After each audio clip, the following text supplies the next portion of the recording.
हमारी संस्कृति, हमारे संस्कार सदा रहें हमारे साथ। सब्सक्राइब करें तिलक। हम लोग ये क्यों नहीं सोचते कि अंततः युद्ध में किसी को कोई लाभ नहीं होता। जितना भीषण और जितना बड़ा युद्ध होता है, उतनी ही बड़ी क्षति दोनों पक्षों को उठानी पड़ती है। दूसरी बात, ये विचार करने योग्य है कि हमारे पास मथुरा के मुकाबले कई गुना अधिक सैन्य शक्ति है, फिर भी हर बार हम क्यों हारते हैं? मथुरा के पास ऐसी कौन सी शक्ति है जो हमें हराती है?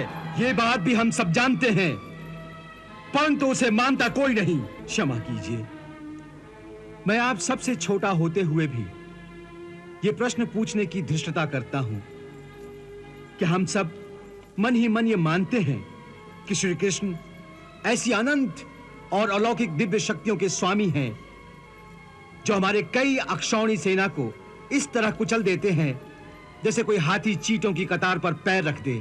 फिर हम उनसे युद्ध की बजाय संधि क्यों नहीं कर लेते? संधि? कृष्ण से संधि? हमारे दुश्मन से संधि? राजकुमार शिशुपाल, कृष्ण आपका शत्रु नहीं, बल्कि आपके सगे मामा वसुदेव जी का पुत्र है। हाँ। और मैं समझता हूं कि इस नाते का लाभ उठाकर यह काम आप ही को करना चाहिए कि दोनों पक्षों में संधि करा के इस वृथा और रक्तपात को रोक दें। श्री कृष्ण और बलराम के हाथों 17 बार हारने के बाद जरासंध और उसके साथियों की जैसे कमर टूट गई थी। सब बहुत दुखी थे, परंतु सब के सब योद्धा थे, परम वीर थे। इसलिए वे ये स्वीकार करने को तैयार नहीं थे कि ये उनकी अंतिम हार है।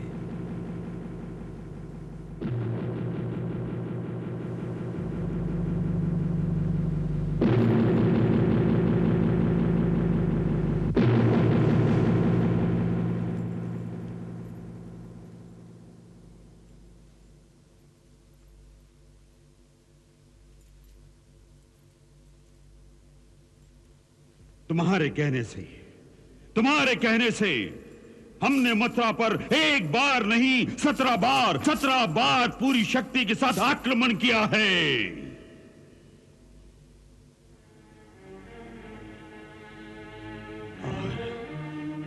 और हर बार हमें ही मुंह की खानी पड़ी।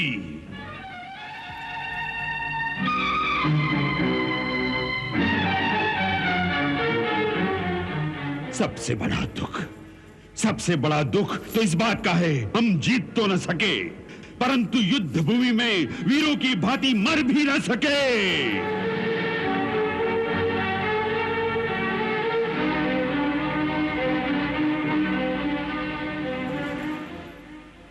हम आपकी मानसिक अवस्था समझ सकते हैं सम्राट, हम समझ सकते हैं।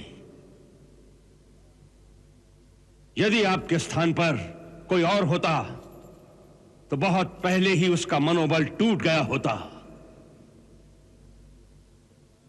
परंतु जरासंध वो परमवीर और साहसी योद्धा है जो 17 बार तो क्या 100 बार हार कर भी 101वीं बार फिर जीत सकता है, फिर जीत सकता है, फिर जीत सकता है।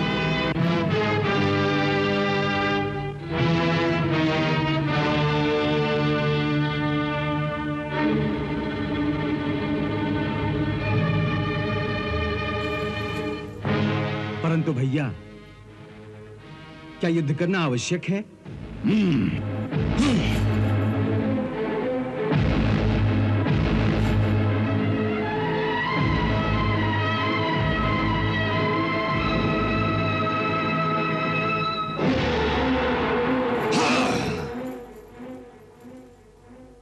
हम लोग ये क्यों नहीं सोचते कि अंततः युद्ध में किसी को कोई लाभ नहीं होता। जितना भीषण और जितना बड़ा युद्ध होता है, उतनी ही बड़ी क्षति दोनों पक्षों को उठानी पड़ती है।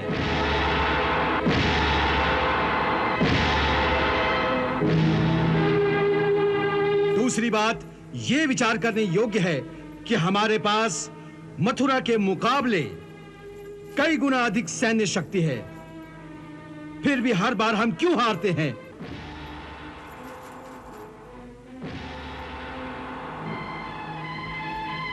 मथुरा के पास ऐसी कौन सी शक्ति है जो हमें हराती है?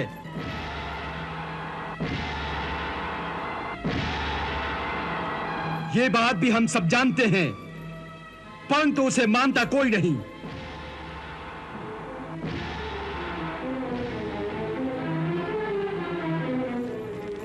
क्षमा कीजिए, मैं आप सबसे छोटा होते हुए भी ये प्रश्न पूछने की धृष्टता करता हूं कि हम सब मन ही मन ये मानते हैं कि श्री कृष्ण ऐसी अनंत और अलौकिक दिव्य शक्तियों के स्वामी हैं जो हमारे कई अक्षौणी सेना को इस तरह कुचल देते हैं जैसे कोई हाथी चींटों की कतार पर पैर रख दे।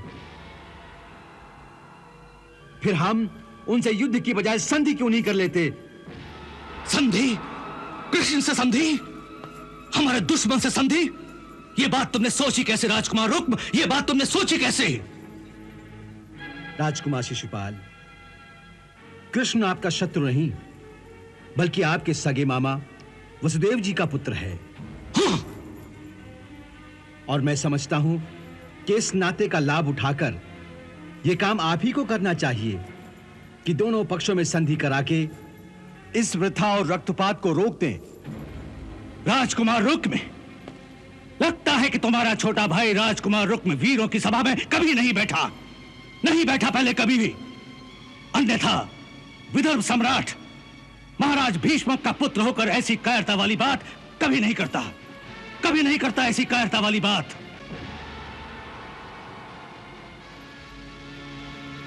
राजकुमार रुक्म, जब एक क्षत्रिय वीर युद्ध भूमि में पांव रखता है तो संधि की बात नहीं सोचता वो संधि की बात। वो केवल जीतने की बात सोचता है या फिर मरने की। दूसरा कोई भी मार्ग एक वीर के लिए नहीं है। अरे हार कर संधि करना तो मृत्यु से भी बुरा है, मृत्यु से भी बुरा।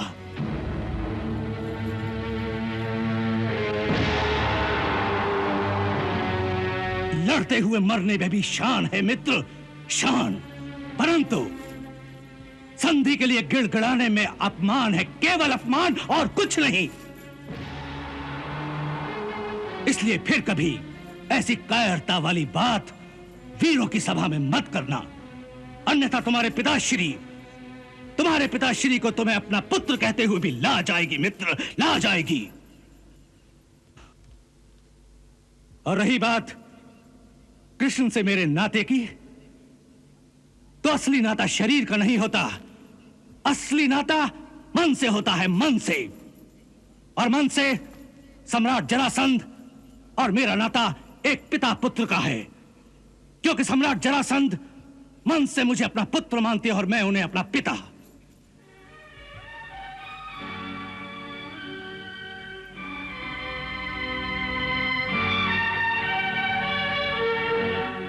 इसलिए कृष्ण मेरा परम शत्रु है, याद रखना। कृष्ण मेरा परम शत्रु है, कृष्ण मेरा परम शत्रु है।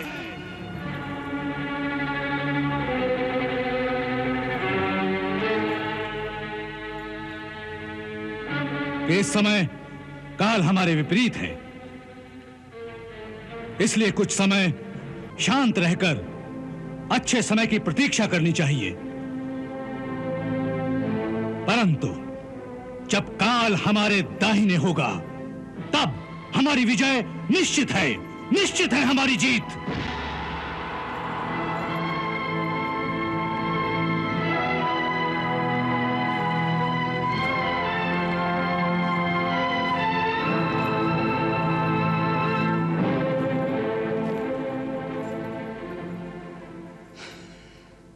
ताऊ भैया,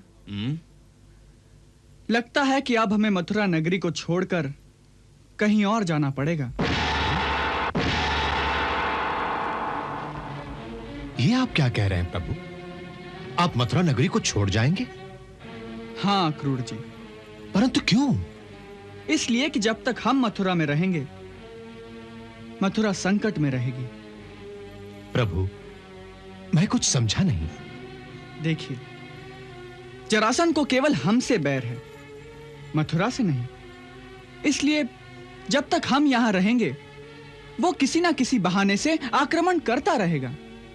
परंतु प्रभु, अब उसमें आक्रमण करने की शक्ति ही कहां रही है? कुछ दिन पहले हमारे गुप्तचर जो मगध से लौटे हैं, उनका कहना है कि इतनी बार आपसे हारने के बाद अब उसमें ना तो युद्ध करने की शक्ति है, ना ही साहस। उसके सब साथी ठंडे पड़ गए हैं प्रभु, ठंडे पड़ गए हैं। प्रभु, मैंने सुना है कि एक बड़ी सभा में उन्होंने यह निर्णय किया है कि अभी समय अनुकूल नहीं है, इसलिए सब साथी अपने अपने राज्य को लौट जाएं और अच्छा समय आने की प्रतीक्षा करें।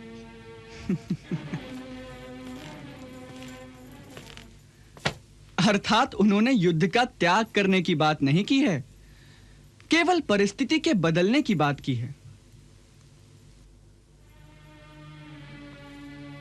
इससे एक बात तो स्पष्ट हो जाती है कि मथुरा का संकट केवल टल गया है, अभी समाप्त नहीं हुआ।